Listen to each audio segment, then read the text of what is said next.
Hey, so I'm representing Mike Noel of District 73, which includes Kane, Garfield, Wayne, Paiute, Beaver, Sevier, San Juan County, and and Kane County and part of Beaver County. And I've been in the House for 14 years. I currently am the Rules Chair. I sit on the Natural Resource Agricultural Committee and also on the Education Committee. I've been involved with legislation dealing with outdoor OHV use for all this period of time, and even before I got in. My main interest has been public land issues. I have a history of working with many different diverse groups, cattlemen, OHV community, those that use the public lands, coal operations, mining, movie filming. All those things have been important to me over the years. So, Mike, we're just really happy to be with you today. We have a couple questions about the transfer of public lands. Okay. The first thing that we hear all the time is that people say the state of Utah cannot afford to manage public lands in Utah. How would you respond to that? Well, one of the things we did as we looked at this potential transfer of public lands is to answer that very question. And so we had Weber State University, Utah State University, and the University of Utah. Their economics departments took a look at the overall cost of managing the public lands, and basically just what's the input, what's the output. It came out a plus of, I think, 50 to 100 million per year after we put the input in. A lot of that was based on minerals. But in addition to that, Glenn, there's also so much that we could do in terms of reducing overall costs. How important are the public lands in Utah? That's where all our watershed comes from. When you burn up a forest or you burn up a native rangeland, you burn up watershed, you burn up water, and as one of the fastest growing states in the nation, we've got to protect our watershed. You also burn up habitat for wildlife, you burn up recreational areas. So the way the federal government and the Forest Service mainly and the BLM have been managing these lands, I think they're managing by dictate, and the groups that are managing them are the Southern Utah Wilderness Alliance and the Grand Canyon Trust. And so being able to take action to have preventative fires, or to prevent fires, is something we just haven't done. I fought fires for almost 20 years, and we never had the amount of fires. They'll say it's global warming, but in my mind it's shutting down access, it's closing down roads that are normal fire breaks, and it's not allowing timber harvesting and grazing. Those are the things that create it. You see these huge, massive fires, mainly cheatgrass, and so going in and dealing with that and replanting native grasses, proper grazing management, starting our forest plan again, that would increase tremendously receipts back to the state and reduce those types of costs for that. So those are some of the things. The other thing is that because of the land patterns in the state of Utah, you can't really separate out federal lands, private lands, areas that we need for movement of pipelines, power lines, all of the things that we use to live in a state like this. Those costs are extremely high. The cost of litigation is extremely high. I think there'll be added benefits. Utah is the best managed state in the country.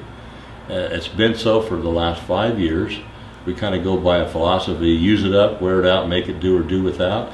The fact that after 150 plus years, 60 years, that groups like the Southern Utah Wilderness Alliance and others can come in and say, this is wilderness area, tells me that there's been great management of this state. You know that because you go out, your people go out, they're there, they want to see it, they want to use it, they love the lands, they don't want to see it destroyed.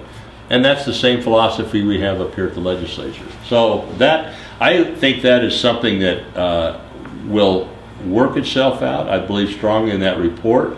It gives it a plus. We're not even looking at all of the costs inherent in managing these lands today as a state and dealing with the issues that are out there, the rights of ways, all the federal regulations. Those would go away. The cost of fire. Add in all of the benefits from that, the benefits are tremendous. Huge benefits. What about selling land? A lot of people are really worried. I hear this almost every day, that as soon as the state of Utah is going to get control of these lands, if the transfer does happen, that the first thing they want to do is raise quick revenue by selling land. How would you respond to that? Let me tell you, again, I go back to one of the statements I made many years ago, that Utah is a public land state. It's the reason that people move here. It's the reason that people stay here. I grew up with it as a young person born in Utah, and we just assume that. That part of our state is part of our state heritage. Before the Mormon Church built temples, and before there were temples, the mountains were the temples. That's where you find your solitude and your peace. My bill lays out specifically that there will be limited sales for areas that are isolated, uneconomic to manage. The preferred alternative would be to exchange properties, properties that are tied up, let's say school trust land. They control about 3 million acres of land in the state of Utah. There's 3 million acres there that are blocked up into section 2, 16, 32, and 36. That the school children of Utah, all that money for that land that was given to them at the state, is supposed to go into the benefit the school children of Utah. We get zero property tax off the public lands. We don't get anything off of it. We get a payment in lieu of taxes, which is about $30 million. Well, Trust Lands right now has $2 billion in their trust right now. And they would like to be able to exchange some of these lands for areas closer to these communities. So there are public lands that are right adjacent to communities, some are even within communities, that there could be exchanges, increase the public land use in the outer country areas, and increase private property in these areas here without ever changing any total amount of public lands. They'd go from state lands to BLM lands. In addition to that, the hurdles that I put in place there to be able to sell public lands are very, very steep. It's going to require 2/3 majority of the legislature.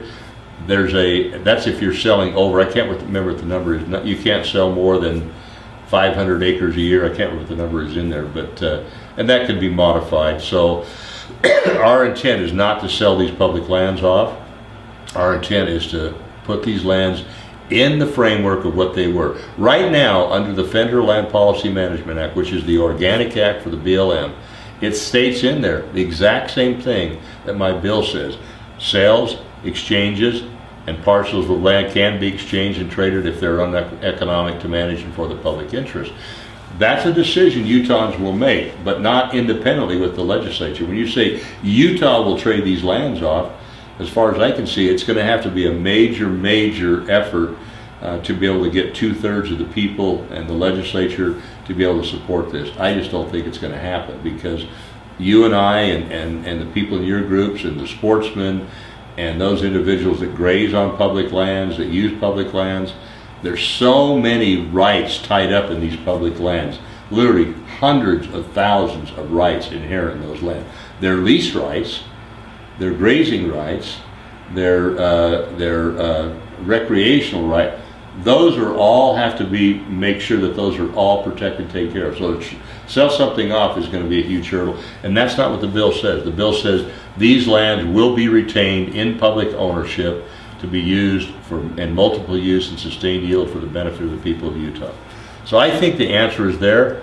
I mean, heavens, we're in debt to the tune of $20 trillion. Who's to say the federal government won't sell these lands off? They're doing worse than that now. They're isolating these lands where we can't use them. They're telling you what you can and can't do out there. If you're a hunter, I'd be very, very worried, because if we would have had a different election this year, they would have probably restricted some rights on some of these areas. The Grand Staircase Escalante National Monument, 1.9 million acres in my backyard, is one of the best mule deer herds in the entire United States. That's in a national monument. Almost every national park created was a national monument first. The right administration converts that. There goes that deer herd, there goes that hunting, there goes tremendous revenue to our community. And so I would much rather trust our local people as a sovereign state and the state of Utah than the federal government that use our state and other western states as a pawn for their Eastern liberal friends that come and want to preserve all this and quote protect it. You don't really protect it. You end up destroying it because it doesn't get managed properly. All of us know you have to manage a forest, you have to manage grazing land. That's just part of what you do in taking care of land. We can do a better job of that in Utah. I know we can.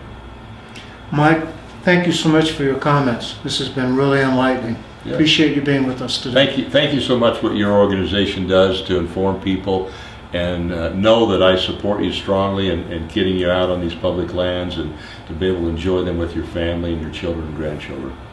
Thank you very much. Thanks for being with us. Okay.